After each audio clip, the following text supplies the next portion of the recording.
All right, we're back for the Broker Podcast for November 2nd. We're going to talk about MLS lawsuit again today. Why? Because it's the hottest topic in real estate. A big ruling just came down yesterday, 1.8 billion awarded. The National Association of Realtors and numerous real estate companies lost in that suit. What does that mean? What does it mean for agents? How can we use it to excel? That's what we're going to talk about today. But we always start with a pet peeve. So I'm actually going to, and this is just related, this is a pet peeve of mine, of the ability in this country to sue and kind of, in my opinion, make up crap that doesn't make a lot of sense and have it stick. And this is I'm going to play for you guys a clip I got on TikTok. It was on the Last Call newscast, and it was a woman that's a realtor, and it was the prosecutor having a short 2-minute discussion. I want you guys to hear this. This went right up every ounce of me yesterday, and I just want you to hear it because we need to talk about it because a lot of this is just silly. Listen to this. Stevens, and a member of the National Association of Realtors, and Michael Ketchmark, the lead attorney of that lawsuit representing 500,000 homeowners in Missouri. Best of Michael, thank you for joining us here. First to you, Michael, what is big settlement here? 1.8 or verdict, I should say, $1.8 billion. First off, where does that money go? Is money going to be kicked back to people who bought homes, or where? Sure. I mean, we view it as a day of accountability. And I told the jury, this case is simple. It comes down to premises I learned when I was in kindergarten. If you take something that doesn't belong to you, you give it back. The money will be returned to the homeowners that were the victims of this rigged system. It's been going on in our country for about 100 years, and it stops today. And we're going to hold these corporate real estate companies and National Association of Realtors accountable for their conduct. And I understand you are ready or have already filed more lawsuits. Yeah, the day that the minute that verdict came in, we filed a lawsuit against the National Association of Realtors and these other large corporate real estate companies to bring the same relief nationwide. And we expect the damages in those cases to be in excess of $100 billion. And look, we are wasting right now about $50 billion a year in wealth that's being taken out of the pockets of homeowners and transferred over to these corporate machines that have taken over real estate. And it's got to stop. The National Association of Realtors takes in almost $250 million in fees from local real estate agents because they have a stranglehold on the market. And that's okay, Michael. But that's the NA. He's talking about the NAR, National Association of Realtors, which you are a member. Yep. But are you a corporate machine? No, we are not. And I can't comment on the lawsuit because it was in Missouri, so I'm not going to talk about that. But what I can say is that the majority of all real estate transactions are done with two agents, a buyer's agent and a seller's agent. And what is being said, I think, is completely untrue. It takes away from the fact that the buyer's agent adds incredible value to the transaction. And so I think the narrative out there, the Wall Street Journal had an article where they referred to NAR as a cartel.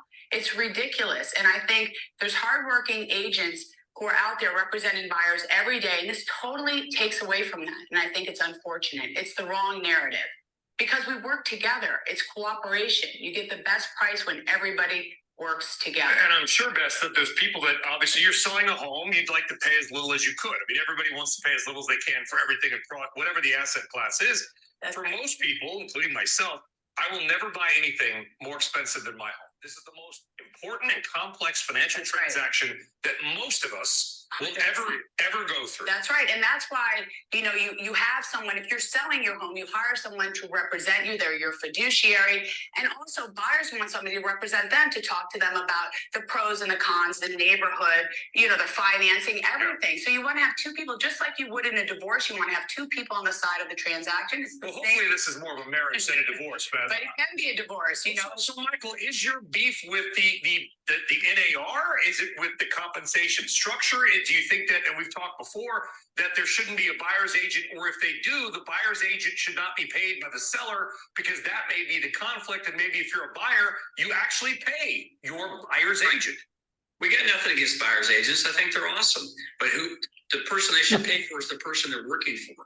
With this member of the National Association of Realtors, she just gave away the case. She said you have competitors who are working together, they're colluding together to fix the prices at 6%. I mean, that's what's happening. That's what the jury heard 2 weeks of evidence of. We revealed the documents, we revealed the videotapes, we revealed all of the emails.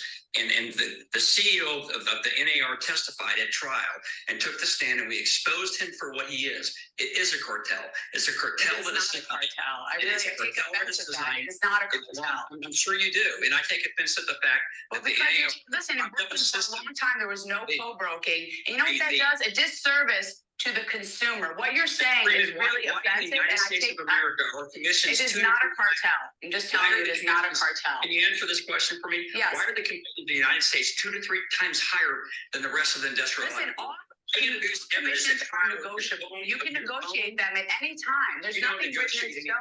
anything. The jury heard videotaped evidence that they negotiate from 6%, but they only go up. All right, so what does the ruling mean for the industry at large and maybe what you pay for a home? Where do we go from here? Joining us now on set is Best. So that was, it was interesting.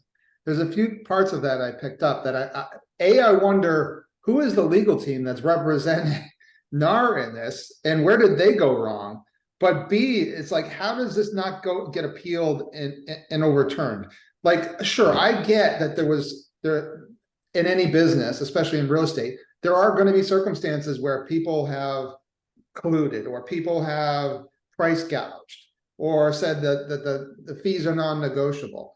But it's not a class action lawsuit, in my opinion. That should be what should be thrown out. Like, if you want to take a suit against Keller Williams for a particular contract where that contract wasn't, or probably more so, is the suits are against MLSs or states that have forms where the form basically didn't say, you know, you had a choice in what you offered. This is just, to me, it's kind of all ridiculous. What are your thoughts, Derek? Well, I mean, there's so many things that go through my mind when I hear the attorney representing the homeowners, you know, about how it's 6% and only goes up from there.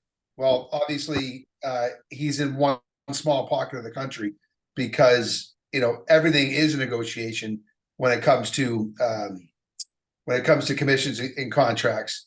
You know, I was reading a couple of the articles where they said one firm, you know, had the percentage they charge pre-written into the forms. And, you know, they say that like it's a bombshell of a news front. Well, whenever I walk into a doctor's office or an attorney's office and I want something done, do I get to negotiate?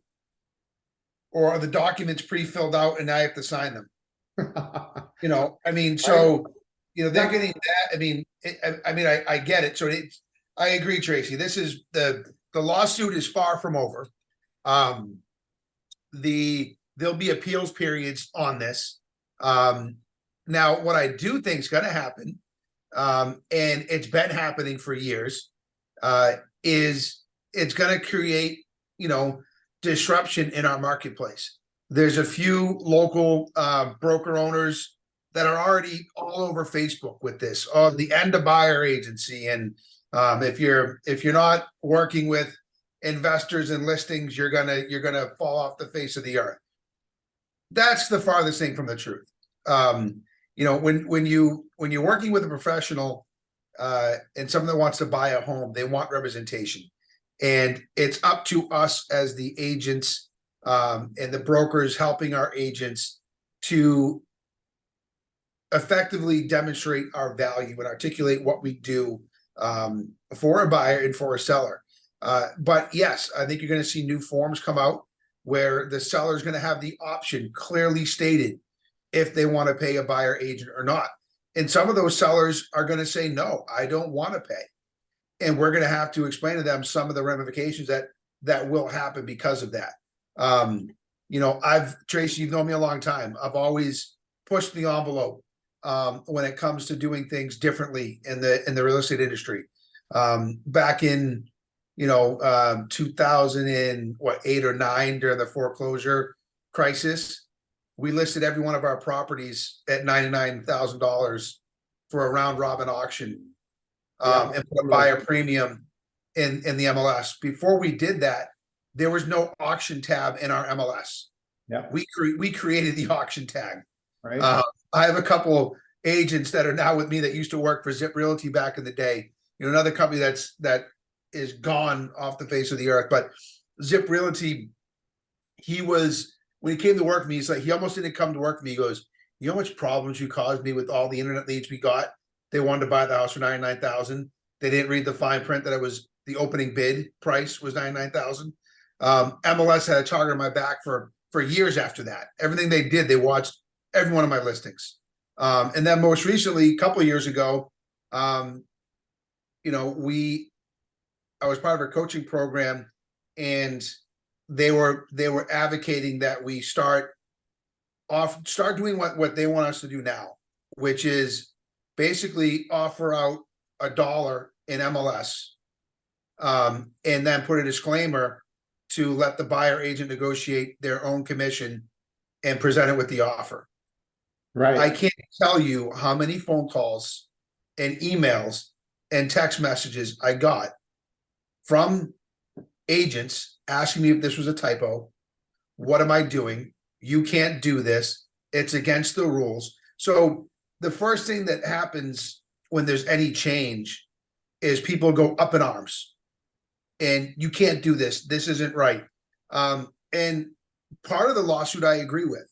The MLSs and the big associations just don't want change. They just want things to stay status quo because it's easier. But whenever we tried to do something, the MLS would automatically tell me, no, I can't do that. Mhm. And then I go back to them and say, show me why. And a lot of times they couldn't. It was just different. So, you know, No, we have to see how this all totally shakes out. I mean, and I also look at it like, and I want Jeff's opinion on this too, because he was talking about offering 1% or $1 a while back and having it become a negotiation. But, you know, before I get Jeff's opinion on this, my perspective is the changes that are going to come from this needed to come one way or another. A lawsuit's what's going to push it, but we needed changes for sure in how we operated as an industry. There's no doubt about it. But, you know, this could go as far as like saying like, okay, well, all those sellers that are part of that lawsuit, when did they buy the home, and did they have a buyer agency at that time?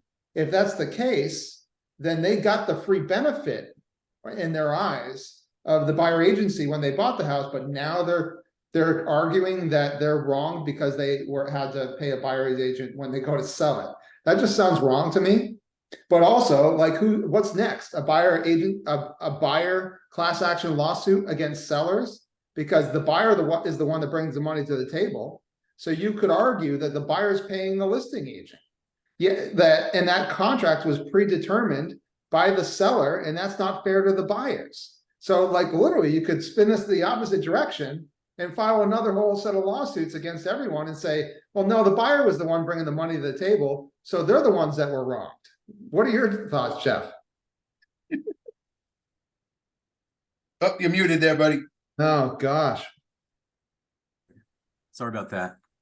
I've been advocating for this for decades, and I'm not the only one, because we could see that it was going to change in time and that it really needed to change. The difference is now everyone is paying attention. And as you said, Tracy, because of a lawsuit, the fear factor now is motivating people because they cannot resist. They have to learn new habits. So that is the big change that has occurred prior to this. And it's really sad that that's what it would take. Oh, sure. But prior to this, it would be, as you've said, Derek, you change something up, right? You change a practice and you get bombarded with, you can't do that. It's against the rules. It's unethical. Because people were just in a mindset of blocked. They just could not see beyond their restricted view, right? It was tunnel vision. Now everyone's like, what's going on? What has to change? So now everyone's paying attention. Now we set the new standard. Now we do what makes sense. And I am a firm believer that we can set that stage. And if we talk about business from now on forward in Massachusetts, offer $1 or whatever MLS, the minimum allowed.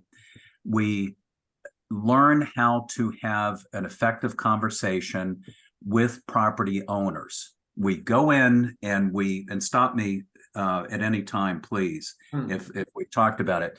But my fee, not commission, my fee to represent you, Mr. and Mrs. Seller, is 3%. That's to market your home. In the event that an unrepresented buyer comes to me, there's no other licensee involved in the transaction, my fee is 6%.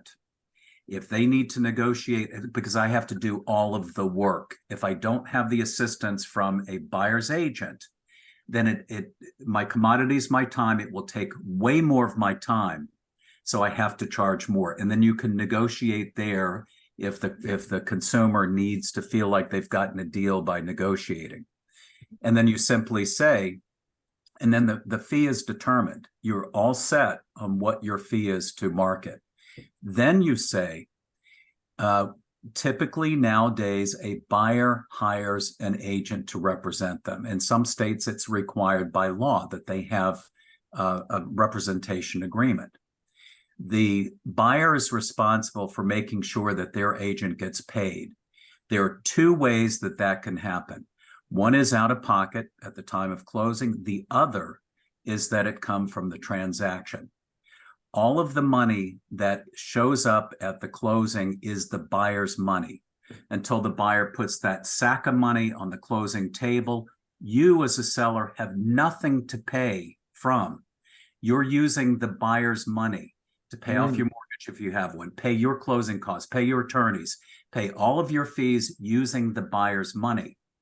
The buyer has the authority and the decision to decide how their money is to be spent at the closing. So that second way for the buyer to guarantee that their buyer's agent gets paid is to allocate part of the money at the closing table to go toward the fee for the buyer's agent. It is a matter of simple economics and an accounting simple procedure. If it's coming from the transaction, it simply has to be moved over and show as a cost of sale to the seller. Buyer's giving you money so that the buyer can then finance the buyer agent fee. And it is that simple. And we have to condition our minds not to talk about the seller paying it. The seller's not paying it. The buyer is paying it. Sure. So we have to have that scripting in mind and be very clear about it and confident. And my gut says it is probably not wise to get into a big conversation with consumers about the lawsuits. It's not likely that they know anything about it. If they do, it is just a very simple conversation that, it's happening. It's changing. We're changing how we do business as a result. And I would leave it there. Right. Yeah, I mean, Also talking about the benefits of, the reason there's designated agencies. So there's an agent that's representing different parties in the transaction. The benefit to the seller of that also is professionalism and professional representation on the buyer's side that, in my opinion, reduces the risk to the seller that there's going to be a lawsuit later, because they're guiding them along the way. If a buyer comes to a transaction and doesn't have an agent, there's a higher likelihood they're going to feel at some point like, I was completely wronged. Nobody was looking out for me. I'm suing the seller. Right. Tracy, I'm so glad you said that, but I wanted to say it because here's another good point with sellers is it is important for us all to understand and acknowledge that liability does not end at the time of deed recordation. When you transfer your property to a buyer, it does not mean, because the vast majority of lawsuits happen after against sellers and against real estate practitioners after a closing. Right? And if we're in complete reliance upon me, I'm an extension of you as your listing agent. And that means that there is liability. I am the front for you. And if there's liability, it's coming at you and me, and maybe through me to you. In the event that there is an agent, a buyer's agent, there is a block of that liability. It's protection. Because then that buyer's agent is responsible for what is said to that buyer consumer. Mhm. So it puts up a wall, it protects us. So that's one way to look at it. So do you see the MAR forms? And I know this is, or wherever an agent is, do you see those forms changing? Like the listing agreement now, I've read it numerous times that I don't see how there's any coercion or any anything that's requiring the seller to pay a commission in there. All right, do you see those forms changing here soon? It's interesting to me that MAR has been pretty quiet about it. MLS, of course, is being sued, MLS PIN and other MLSs. Let me just a quick side note, if I can make it quick. One of the things, unfortunate things that turned up, there was a big lawsuit against the multiple listing service out in, was it in someplace like Arizona? I'm trying to think. It was in Las Vegas. It was that big MLS system there. One of the search parameters that they could set when searching for properties to show to buyers, agents in that MLS system could search, don't show me any properties where the buyer agent compensation figure is less than whatever amount. Yeah, So that's total baloney. Well, yeah, but it was happening. And so, I mean, they ferreted out a practice that really was not good, right? And that would be also those conversations that I remember honestly having 10 years ago, which is like, what do you want to offer buyer agency? Obviously, there's some agents that, you know, if their buyer's coming into town, I remember this was one of the scripts that used to be going around. If an agent's got a buyer coming into town and there's 100 properties in the market and they only have time to show them 20, which properties do you think they're going to show them? And that was terrible scripting. And thank God we like dropped that a long time ago. And most smart agents moved away from a lot of those devious practices, I think. But unfortunately, the system didn't change. And so it gave this whole group an opportunity to attack. And, you know, if an attorney can find anything that they think they're going to get a settlement on, they're going to run with it. Whether they truly think at home, if they're talking to their family, whether they think that's a real case or not. Like I'd argue that this guy, like, does he really feel that way? Or is he just, it's a big payday for him. There's he's making a half a billion dollars. His firm is probably from this case. Like, come on, do you really feel that at home? If we were to have a real conversation? I don't personally think so, but or there's just that delusional people out there. I mean, the reality of it is things will change. I guess one of my questions to you, Jeff, is, so if you're having a conversation with a seller and maybe it's pre-changes on our forms or in our MLS, but you're having a conversation over the next few months with sellers, and it comes down to talking about listing fee and buyer agent fee that may or may not yet be able to be zero. What is the conversation? How do you frame this now as an advantage to you when you're talking to a listing first and then a buyer second? Okay, so we have a variety of forms. Some people use the Boston form, some use MAR form. So I'm sure that in time there's going to be uniformity as far as the approach to adjusting these forms. What we talk about now is sharing of fees, right? That's pretty much the way that the forms are designed, the language in it. We agree to a certain amount of money in the full commission. Oftentimes agents put in special conditions that in the event that there's no other agent involved, that the commission will be something different. So the conversation that we have with the consumer seller, and I don't want to just reiterate what I've already said, is just making sure that they're focused on what are the, as Derek said, what's our value? What are we doing? What are we doing for them? And then the fee, what our compensation is based on time. Over time, we've determined that there's so much that happens in the background, right? And so the conversation, and I don't know that I'm being specific, Tracy, to answer your question, but here's what we do. Here's the time that's involved, and here's what our fee is to cover that. And be specific about the marketing side with the seller.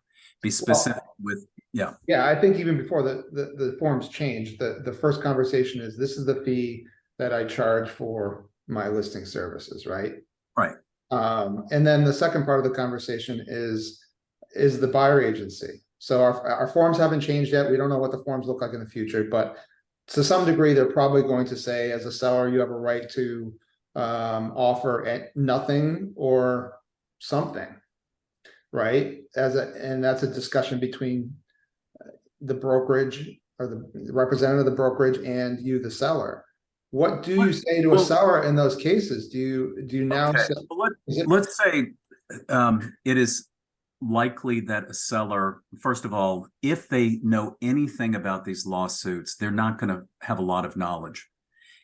It's going to be the rare individual that is going to have studied it and gone deep with it and whatever. So it's likely the consumer seller is going to say, what do you recommend? Yeah. That's going to come from that perspective. So when you're very clear about what I do as your agent, and represent marketing your home, it's a job to market your property, start to finish, and being very clear about your fee.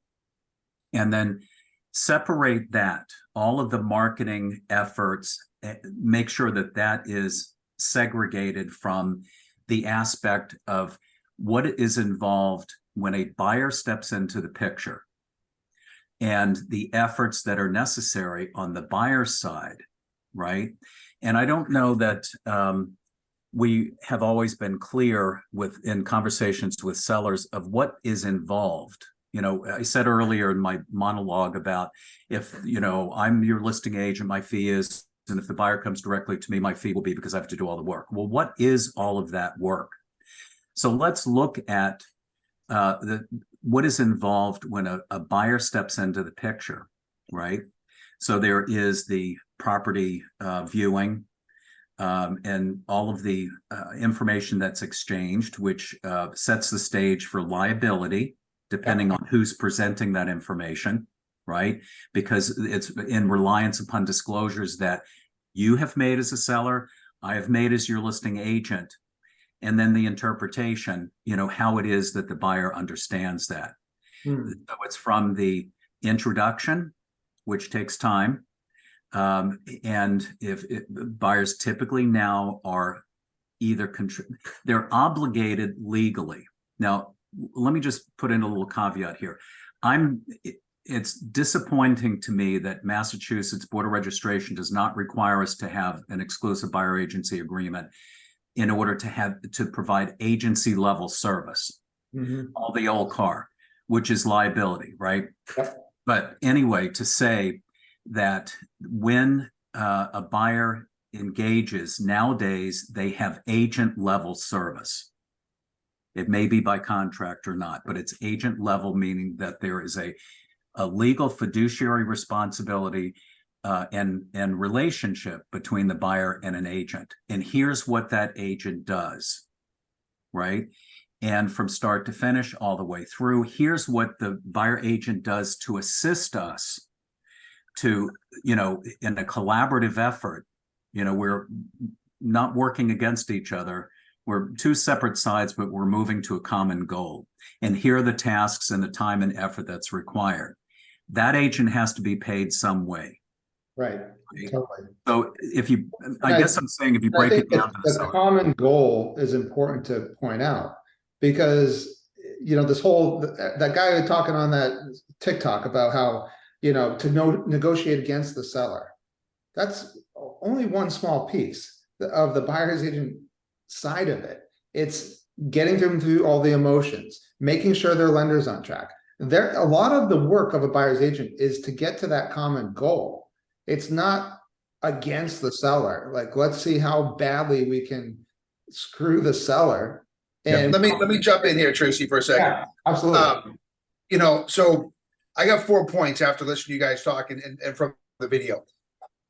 So what's missing from this whole conversation, okay, is when we as agents, as listing agents, sign a contract with a seller, we are going to work for them to meet their goal. We have a fiduciary responsibility to that seller, okay? And this, I go down a road on this, but what's important to the seller? Does the seller want their home listed in MLS? Most do. Sometimes they don't. They want privacy and a quiet sale. It's a whole other topic for off-market properties with some MLSs. Number two, we have a fiduciary responsibility to meet that goal for that seller, which is to get them the highest amount of money for their property in most cases, with the best terms in most cases, and at the timeline they want to reach it. So this whole lawsuit is going to make it even more important for listing agents, for realtors, to be able to speak to the seller, because if you market your property and you're offering out nothing to the buyer agent, okay, right now in today's market, we have to explain to them what could eventually happen. And I know what happens because I said 2 years ago we were testing it by offering out $1, 1%, and the agents, even though it's an ethical violation, I deleted all the voicemails, but the voicemails I got, the text messages I got from agents, you know, I'm never going to show you a property. You're not offering us enough. Like everything they're not supposed to do. They react instead of thinking before they react. But in the end of the day, Jeff, our MLS PIN used to allow us to search by buyer agent percentage. I don't know if you're aware of that or not, but in Massachusetts, MLS PIN up until about 6 months to a year ago, so probably right around that lawsuit time with the Las Vegas MLS, they removed that feature.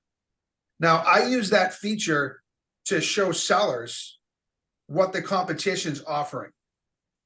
So whenever I met with a seller, I've been trained for the last 10 years on it, to walk in almost like what you were saying a minute ago. My marketing fee is X. That's what I charge for me to represent you. Now, what do you want to offer to the street? And I would show them what the going rate was in the towns. What sellers were offering to a buyer agent to bring them. This was even more important, Tracy, back then when you were saying in 2008 to 2010, when we had more supply than buyers. Yeah.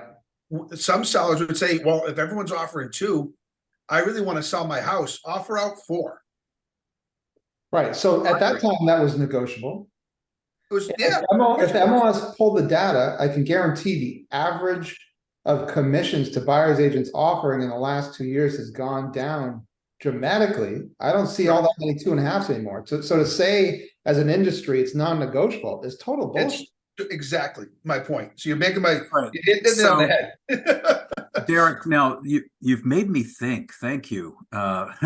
It's refreshing using my brain.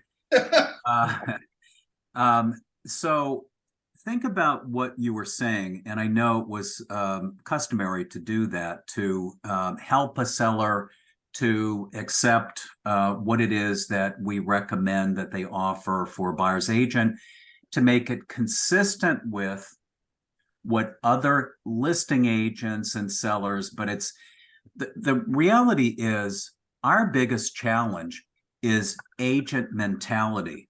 Absolutely. Breakthrough. Yeah. It's not the consumer. And So- I can tell you there are guilty as charged agents who haven't really had the conversation with the seller about what to offer the buyer's agent. It was strictly like our fee's 5, and they decided they were going to offer 2 because they wanted to pad their own pockets. I'm sorry, Right. but there are some guilty as charged. Yeah.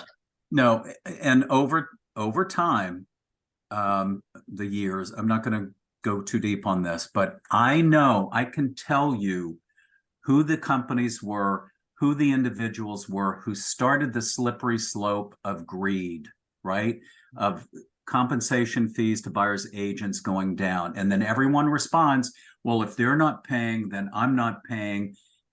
But the problem was that we were making determinations as listing agents, determining what our colleagues' time and effort was worth.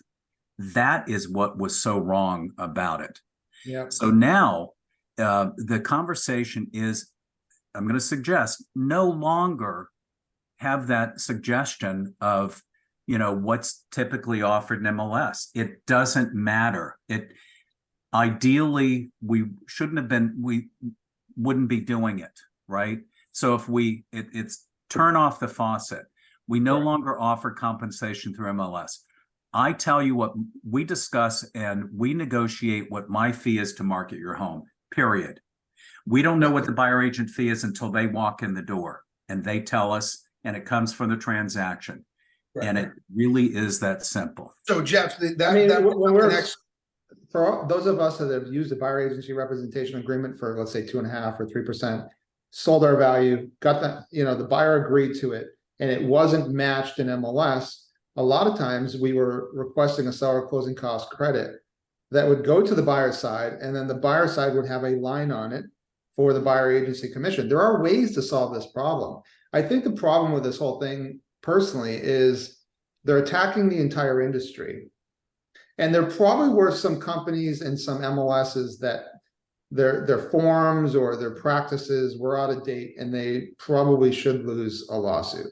But this is looked at as an attack on the whole industry, when really it should be not a class action lawsuit. It should be on a case by case basis. So Tracy, the biggest issue that's going to come out of this whole lawsuit, that attorney so Jeff, you jumped on a few minutes late, but he was the attorney that's representing the buyers in this lawsuit, or the sellers. Who's he even representing?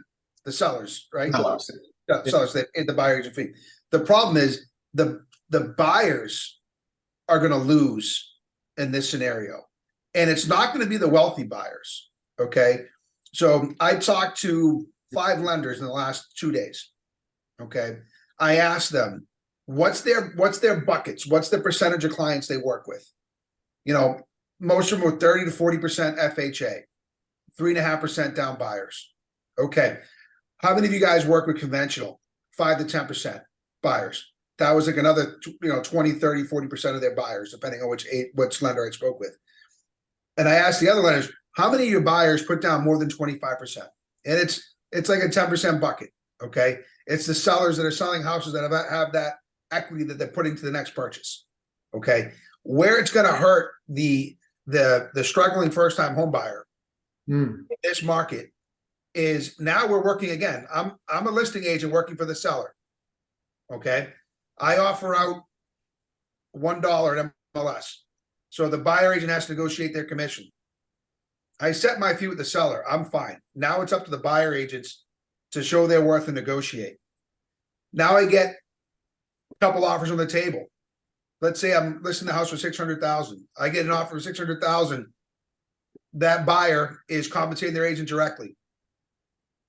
Offer number 2 has a closing cost credit for 5% for their closing costs and to pay their buyer agent. That comes out of the seller's net. Which offer am I taking? Which offer is the seller taking? So this is going to hurt your first-time home buyers, your buyers that don't have a lot of cash reserves, when this does take place. Now, Isn't that a waterfall effect? Because a lot of those sales of those first-time home buyer properties, they're buying another home. Yeah. So if that market starts to drop in value, so does the sale of their house. So correct. There's a waterfall effect here that can happen. So it all just comes back down to, again, education on agents, and B, how fast will we see this change? Jeff, I would love to today flip the switch and offer out $1 on all of our listings that we take in the next 6 months. I'm ready. Bring it on. So Jeff, I'll show you the waterfall of emails and let me calls and everything I've got else. one question maybe you can answer too, Jeff, is Why can't this not be just solved with an addendum where you, as the buyer representative, that you say, I've got a contract signed, I'm requesting that the seller with this offer pay a fee of 2.5% at closing to Everything's the buyer negotiable. agency commission. Then, to me, someone with experience who works hard at really, like, versus maybe an agent who doesn't, like, maybe I'm worth 2.5, maybe I'm worth 3. I mean, let that be up to the seller side to decide what I'm worth. You know, with the offer I presented, if I present a really strong offer, then doesn't that just solve it, Jeff? All right. So if we look back historically, the whole practice of buyer agency dates back in our area, New England, 1990s, early 1990s. And you were around then, right? Oh yeah, I know. Thank you, Tracy. Thanks for reminding me. I was So still in high school, Jeff. I apologize. right, okay. And we are still seeing resistance to buyer's agency now, and resistance to paying fees. Yeah. So it's gone on for decades. It didn't just start. There was a time I've designed what you just mentioned, Tracy, and a perfectly clear, understandable addendum explaining the buyer agent fee. So we accept what's offered to MLS through MLS, and with maybe an additional amount to be paid, with all the explanation. And oftentimes in the past, it'd be like, why should you be paid more than I get as the listing agent?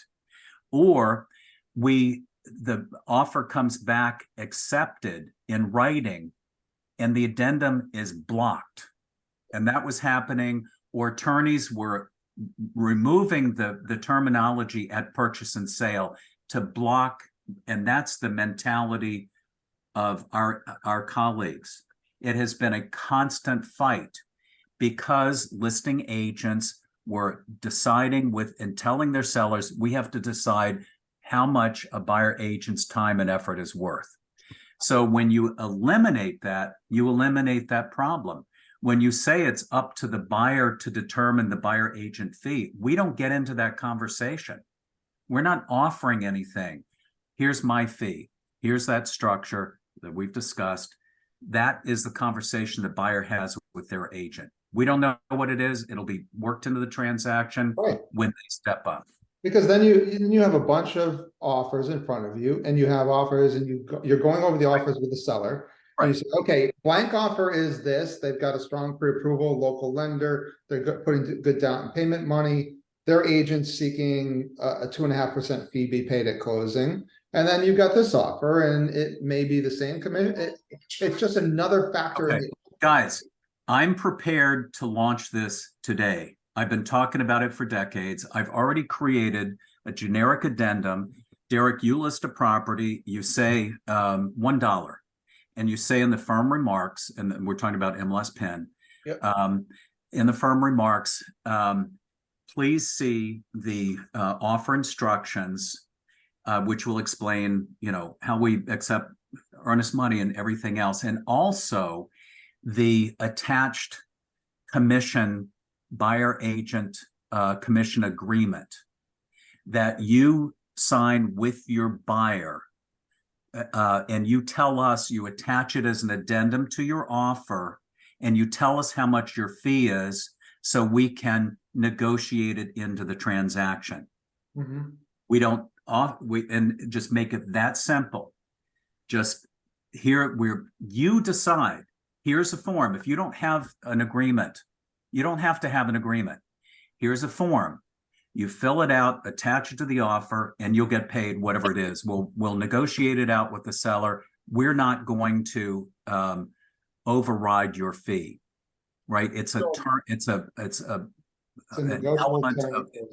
just a term of the agreement. I mean, and in those cases, if the seller comes back and says, "Yeah, we'll do this, but we're gonna count 2% on it," no, that's not negotiable. If you're going to counter the price. It's in the price. If you can't justify paying 2.5% to a buyer's, or you're not paying it, if there's not enough of the buyer's money on the table for you to get the net you want, have to it's about negotiating the But price. I mean, and in your opinion, should every buyer's agent be doing this now already, even if there's Absolutely. So I think That's the where process- that's where the Board of Registration in the state, I'm sorry to be critical, have been weak because they've let us do non-exclusive buyer agent. I'll take whatever's MLS, whatever's offered. I'll just, weak. right? I'm But, just have they already taken away the practice of saying you have to reject the offer of compensation prior to submitting an offer? Have they removed that? well, that was an early approach to, exclusive buyer agency, which was to, we're just going to reject whatever you offer, we're going to reject it. If you keep it on the seller's, whatever you want to do with the commission, whatever is agreed to, you as a listing agent, your seller, we don't care on the buy side. Here's what our fee is. We're putting it into the contract. So what happens to dual agency? Well, for true pure dual agency, you as an agent would have a seller and a buyer, and you'd be under contract for both. Right. So you have a fee to represent the seller, you have a fee to represent the buyer. You come together, and with informed written consent from both parties, you're entitled to all of the fee that each one has agreed to pay you. You've already negotiated with each client what your fee is.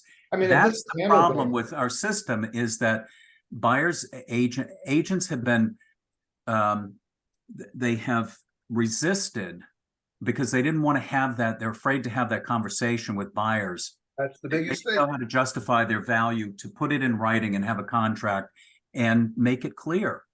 And again, that's gonna be the best thing for the industry, Jeff, to be honest with you. It's going to force all the part-timers out that don't have the skill to negotiate their fee and actually do provide value. right. Tracy, we've had this conversation all the times. You get some buyer agents, they never show up to the property. They're never there. They're not doing anything in the transaction, and we're paying them a fee. I mean, two buyers things- won't stand for that if they have to be in a contract where they're gonna, determine what the buyer agent's gonna be paid. They're not gonna stand for that anymore, which is good for the industry, honestly. This is to me, if this is positioned right from a buyer agency perspective, if that's what you specialize in, this is a good thing for you. This is going to allow you to have the conversation with the buyer and say, look, our industry is changing. Let me explain it to you. Let me explain how I work, my value. And and if you want to hire my services, we're going to have to sign a representation agreement. Like you can use this to your advantage, which is part of what I wanted to cover today, is how can you use this right now to level up in your business? Correct. Well, I mean, there's definitely a whole other conversation on that, Tracy. Yeah. On how to show buyers what we do differently and how we work. But so Jeff, I would love to flip the switch today and use your addendum. However, I have one concern, which is, as a list agent, we have a fiduciary responsibility to the seller. If we flip the switch and do this, how many agents in this market that are uneducated just won't bring their buyers to our property? Okay. And are we hurting the sellers by doing it? That's it is so unlikely. And unless solo practitioners or whatever, but everyone's buzzing about it right now. Everybody's talking about it. So now's the time to do it. And they're watching to see who's going to take the lead. So, and the only other thing that I rebut, that was an objection I got from a lot of agents. So the one thing that I told all the agents is, I don't know about you, Tracy, but when I'm working with a buyer, what are they sending you screenshots of all the time? I want to go see this property. I want to go see that property. They're using every site under the sun. So, I mean, I try to tell my buyers, listen, I set you up on my CRM. You're getting every single property that hits the multiple listing service.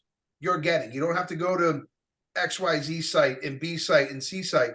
I mean, some of my buyers are sending me properties from 3 different websites, 3 different competitors, because they want to go see them. So my thing to put a bow on this, I'm all for it. Send us the document and the addendum that we can try to use on this. Because at the end of the day, in the market we're in right now, I think is the best time to launch the change. Yeah. Because we have a lack of inventory. And if the buyer agent refuses, their so-called buyer agent refuses to bring the property because they don't know how to negotiate their compensation, they're just going to go around that person and come right to the listing agent. So Tracy, you asked the question, what's the conversation like? It just occurred to me. When you're talking with the seller, if the idea comes up, they say something about the lawsuit or we bring it up, is to say, finally, because of the nature of the industry right now, we have gotten to a point where we're forced to finally separate the services. The listing agent negotiates with the seller about their fee.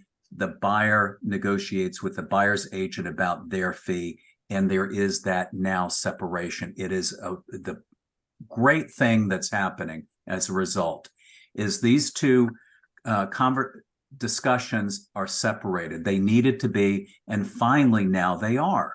And here's how it works, right? So taking it from. We have a question in the chat, Jeff, that you can address with this too, because it kind of plays into it. What about if our seller says they're not willing to pay any buyer side, and right. That just, I mean, my response to that, Dickens, is that's where you have to educate the seller to how the business works. But go ahead, Jeff. Okay. So you simply, what you want to do is position the conversation. So it's not about the seller paying the buyer's agent fee. It's about what the focus is not on fees or commissions. The focus is on the purchase price. And if you reiterate with the seller, there's no one price on a property. There's always a range of values, a reasonable range of values. And anytime we do a market analysis, and if you say, Mr. and Ms. Seller, this is what I did for you to give you a range of values in which your home is most likely to sell. There are three opinions that when a transaction occurs, there is your opinion based on my input to you and recommendation. There then is the opinion of the buyer, and then you reach a meeting of the minds. And typically there's the third opinion, which is the appraiser, because the bank has to agree. So when everyone agrees to the price, then we're using the buyer's money then to cover all of the costs and get you your net and get the buyer the house. So right. I mean, at the end of the day, it's no different than explaining to a buyer that if you ask for closing cost credits, you're really just financing your closing cost credits over the next 30 years. It's not, the seller's not going to net that money. So there really isn't much of a difference. It's just like everybody freaks out. But the thing I worry about is these changes will be slow. There'll be agents, firms that fight it. The forms will probably change. The practices will take much longer. Just like buyer agencies taking so long to accept, this will be long going to it. And some of it will be based out of greed. It'll be based out of, well, there goes my chance of a buyer coming to my listing and not being represented and me getting 5%. All right. So Tracy, you just said it, how long it takes. It took 30 years to get to this point with buyer agency. Right. One thing, and Derek, you made me think of it in MLS and how we interact that way.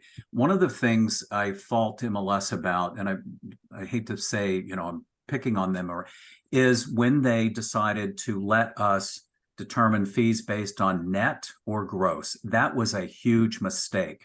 I think the pressure came from back in the day when there was a lot more new construction because builders weren't going to pay, they would pay on the base price, right? That was a weak move on MLS, and it's not done in other states and MLSs. We assume that things are done the same way everywhere.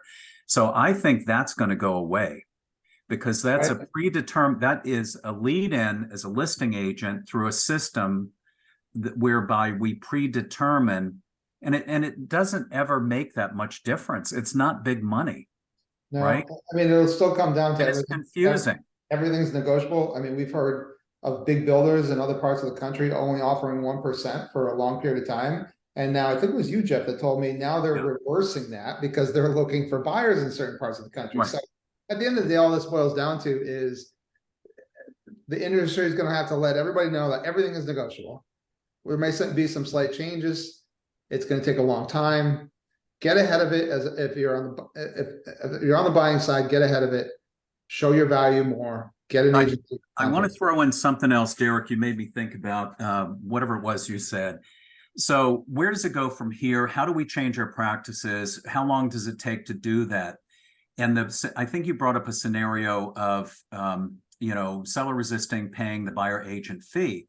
Then we've seen all the lawsuits against sellers and billions and trillions of dollars and all of that. What about buyers collectively saying, all right, you are representing sellers who are resisting us, and we have government insured or government guaranteed VA, government insured loans, FHA, state sponsored, all of these loans. If you're holding us back by not agreeing, because you're saying that you as the seller are paying our buyer agent fee. We say we're paying it in the purchase price, and you are discriminating against us. You're blocking us. Does it go that far? It could. It very well could, because then you're holding back the American dream. Right. So you're making it more difficult for me as a minority buyer, right? Maybe, or you're discriminating because I'm relying upon subsidized financing, and you're making it more difficult for me to buy because, and I have the right to, it says it in every state's agency disclosure, I have the right to be represented, right? Correct. And now you are making it more difficult, and I feel like you're discriminating against me. What's going on? Why wouldn't this happen? Right? Why not? It could be next. I mean, that same attorney will probably flip the script after he's done on the seller side. That's right. Just give it a couple of years, and he'll be back in there for trillions, right? Exactly. That's the problem. Oh man. Well, we're out of time for today, but that was a great discussion. And NAR subscription, I don't know. That's another topic. That's a whole other topic. Tune in at 1 o'clock for Reels Conversation. Maybe they'll address it. Yeah, this is great, guys. I'll see you next week. Appreciate your time, and tune in next week if you like this conversation. Thank you guys for staging this and your dedication and time. I appreciate it. Thank you. Thanks, Jeff.